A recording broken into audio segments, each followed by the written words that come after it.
The Boston Celtics, Logan, took care of business against the Orlando Magic. They pick up a 103-86 win. What did you take away from this one? This is a great basketball team, man. The Celtics are an all-time special talented basketball team. Like, I know that people are going to be upset with Jayson Tatum.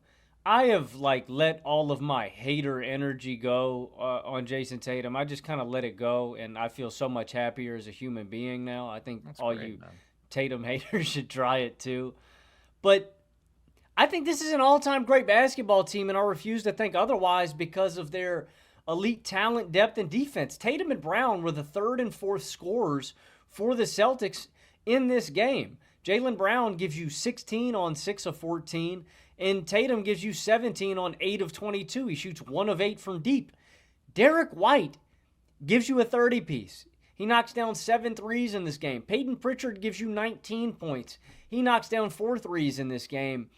And they generate a 119.3 offensive rating in this game. Like, it's their ability to generate great offense from the collective because of how talented they are on offense. And it's this elite defense. It's an all-time defense. Like, for portions of this game, like Drew Holiday and Kristaps Porzingis' ability to blow stuff up, and just like the individual talent of Tatum and Brown. Well, Tatum blows stuff up off ball as well, but Tatum and Brown in individual coverage are just really disruptive. So I'm disappointed too. Like, I don't want to act like I'm not. I want Tatum to be more consistent. I want his jumper to be on. I want him to be aggressive and confident. I want Brown to be more skilled. But Boston gets great offensive results every night because they've got great players. And so you never know who's going to kill you. It's like a roll of the dice, Carson, but all of the dice are loaded. Like, Yeah. one of them, I'm going to get a 7. Like, one of them, somebody's going to hit for me. And so with Boston, it doesn't matter, man. One of the die is going to hit, and they're going to give great results. Yeah. I thought this was a great Paolo Banchero game. We'll talk about that in a minute, but Boston's a great team. They are, and they're a hell of a lot better than the Orlando Magic. And I picked this to be a sweep. I think it's going to be really hard for Orlando to win a game in this series because the gap in the offensive supporting casts is so huge. Because if you think about the criteria for Orlando to pull off an upset, like this was a chance. If you just look at the play of the stars, Tatum's shot was way off. Jaylen Brown had a very quiet game. Kristaps Porzingis was just really bad. 1 of 8 from the field. Orlando was super physical with him. They had really active hands.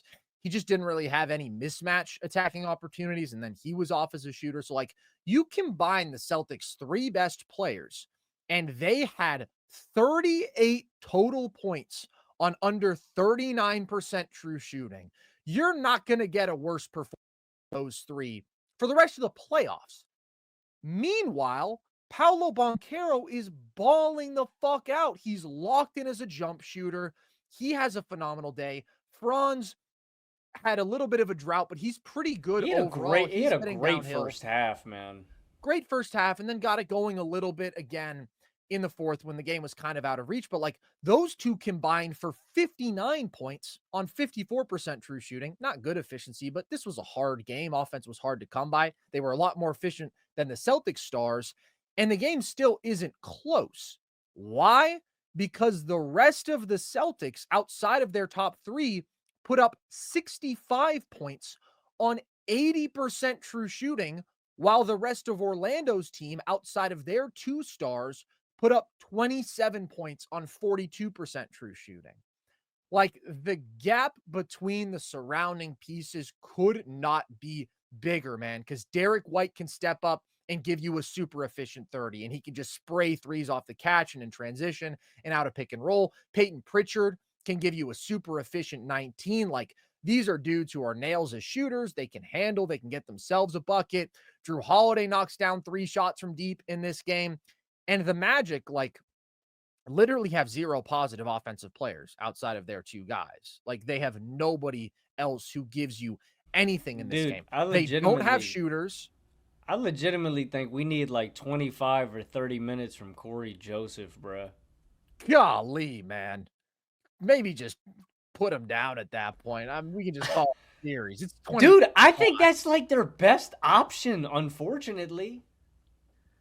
I don't know if I'm as high on the Corey Joseph minutes as you are. Bro, I This think feels like last year. Didn't you say the same thing look. about Joe Ingles? Like, you just think they need any vet who can go Dude, out I there and think the make a Magic shot are and I a think the pass? Magic are down bad, man. Like They are. I'm just giving a ton of minutes to KCP and Court. Like it sucks, man. It's such a give and take with Orlando, but it's like Jonathan Isaac can be destructive on the defensive end, but you need shooting. You know, Wendell Carter is a solid big man and a good rebounder, but like you need shooting.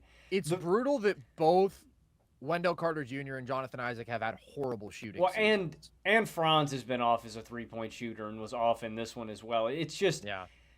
shooting is so valuable when you're playing the Celtics. They got outshot by 18 points from behind the arc, and Boston attempted 10 more threes than them. It's just like they have to close that gap against Boston. It's one of the most important things against them.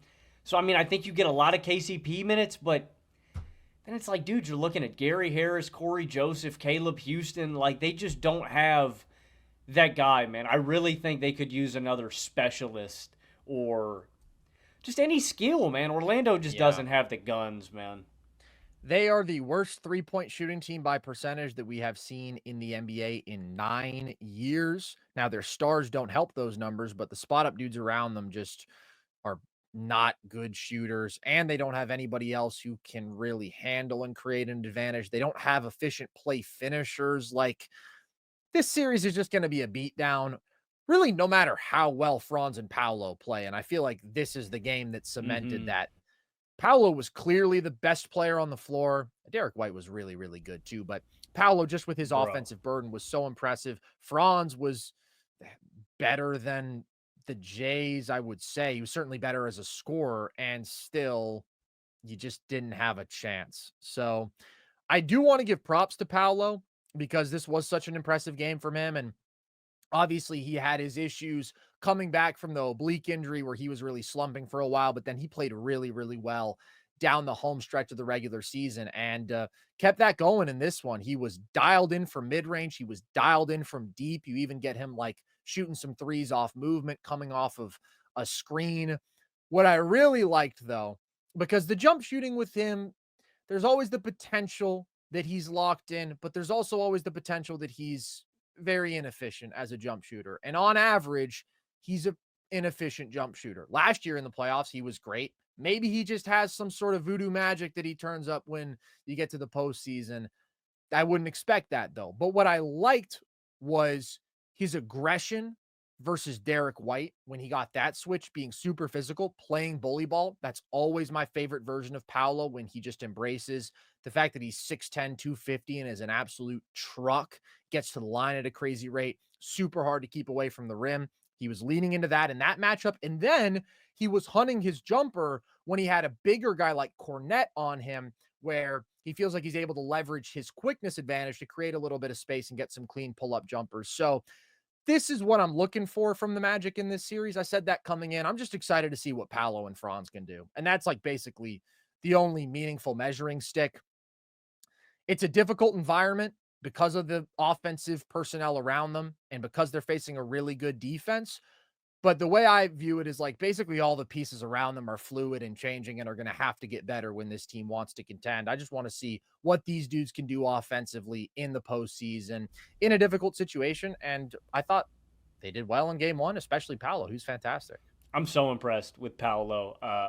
And that's the big thing to me is we get the ridiculous pull-up shooting, but he was weaponizing his physical and athletic advantages, high-level mismatch attacking against Derek White. Like, it was very cerebral, but that to me is what's so scary about the potential of Paolo long-term and why he's one of the, top building blocks to me of in the NBA today. Like, one of those guys that I would want to build my franchise around is really that strength, man. How strong he already is and how strong he is going to be. Like, I just, when Paolo gets older, I think he's going to be unstoppable against smaller guys. I think he's going to bully and move guys around. And if you can pair that with consistent elite pull-up shooting, you're getting one of the best players in basketball. And I think he's going to continue having a good series. I just think Paolo is a problem to defend one-on-one. And again, when he reaches that potential,